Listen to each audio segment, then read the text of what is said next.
Back in the mid-1990s, when we first began our ministry work in Thailand, God very graphically communicated this to me personally.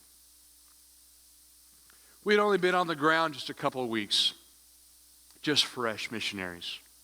We were staying temporarily with some colleagues of ours while we were looking for our own accommodations in Bangkok, the capital. And I was traveling down into the heart of the city to register for language school, so we began to get a training in the Thai language. We could communicate the gospel. And I had my map out. How many remember the days of maps? For your younger generation, it's that paper thing that you unfold, and the streets are on there, and you have to determine where you're at and where you're going, and you navigate the route, back like from the wagon train days.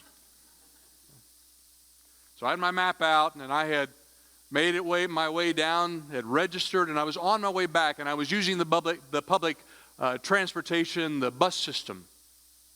And being lost in a city of 15 million people without being able to communicate on the level of a 3-year-old just didn't sound like an adventure I was wanting to have. So I was very diligent in counting streets and looking for landmarks. I wanted to make sure I was going to get off on the right spot, and had this map out, and it's hot, it's tropical, windows are down, the noise and congestion of the city. And I feel somebody slip up and sit down beside me and ask me in excellent English, which got my attention, "Are you lost?"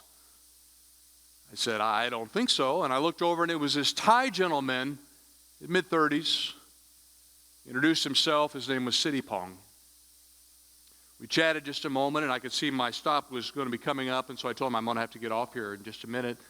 And so he asked me, "Could I have your phone number?" I said, "Sure." I didn't have a phone myself. We hadn't had our accommodations back in the day before cell phones, back in the wagon train days.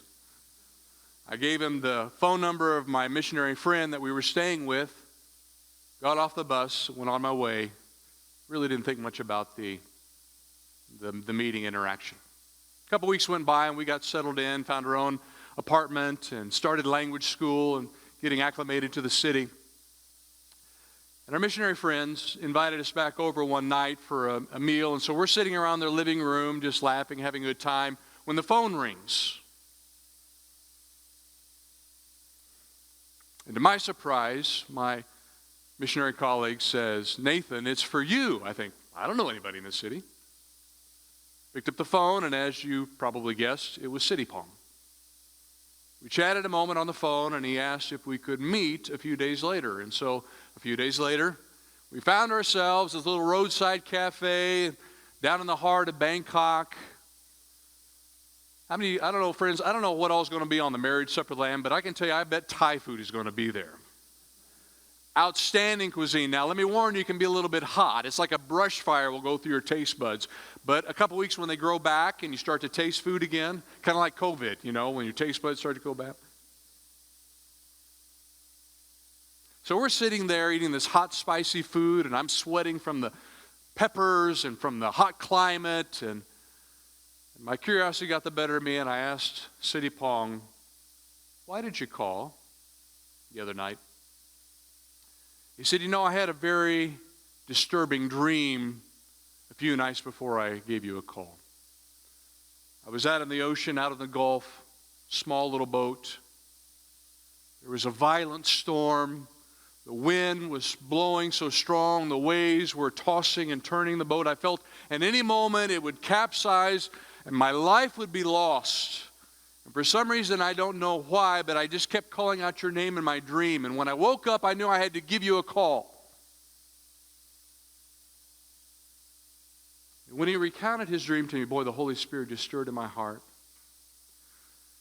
I said, Siddhipong, when we met on that bus a few weeks ago, it was not by chance, but rather it was a divine appointment that our Creator put together so that I could tell you that He loves you, that He sent His Son Jesus to die for you, that you don't have to bow at idols, but you can be restored back to His.